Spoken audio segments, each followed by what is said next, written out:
À plusieurs reprises dans les évangiles, Jésus encourage la prière de demande. Demandez et vous recevrez. Frappez, on vous ouvrira. Cherchez, vous trouverez. Ailleurs, il nous incite à faire nos demandes du fond du cœur et dans un esprit de foi. Croyez, dit-il, que tout ce que vous demandez dans la prière, vous l'obtiendrez, à condition que ce soit dans une bonne intention.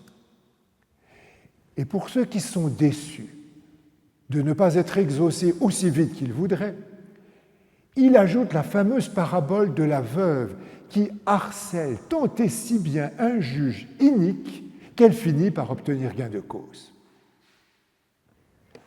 Prenons cette fois encore l'Eucharistie comme modèle de prière et voyons ce que l'Église nous apprend à demander au Seigneur. Au début de la messe, comme des enfants prodigues, nous nous tournons vers Dieu, notre Père, pour lui demander pardon. Nos maquillages ne l'intéressent pas. Sa miséricorde nous relève, nous remet dans la vérité et nous prépare à écouter sa parole. Avant d'entrer dans la grande prière eucharistique, le prêtre fait cette invitation à toute l'Assemblée. Prions ensemble au moment d'offrir le sacrifice de toute l'Église. Et l'Assemblée répond pour la gloire de Dieu et le salut du monde. C'est la demande la plus audacieuse que nous pouvons faire. Elle nous oblige à voir plus loin, beaucoup plus loin que nos petits besoins personnels, si respectables soient-ils. Le Dieu des chrétiens n'est pas un petit bon Dieu à notre mesure. C'est le Dieu éternel et tout-puissant qui veut que tous les hommes soient sauvés et parviennent à la connaissance de la vérité.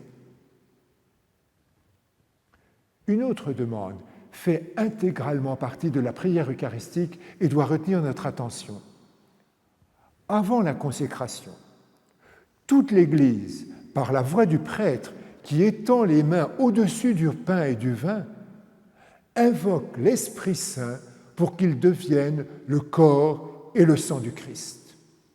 Après la consécration, le prêtre invoque à nouveau l'Esprit Saint pour que tous ceux qui vont communier au corps et au sang du Christ soient rassemblés en un seul corps et forment ensemble une vivante offrande à la gloire de Dieu. C'est la Pentecôte eucharistique qui s'accomplit là, sous nos yeux. Elle n'est pas sans nous rappeler l'injonction de Jésus disant à ses disciples « Vous qui êtes mauvais, vous savez bien donner des bonnes choses à vos enfants.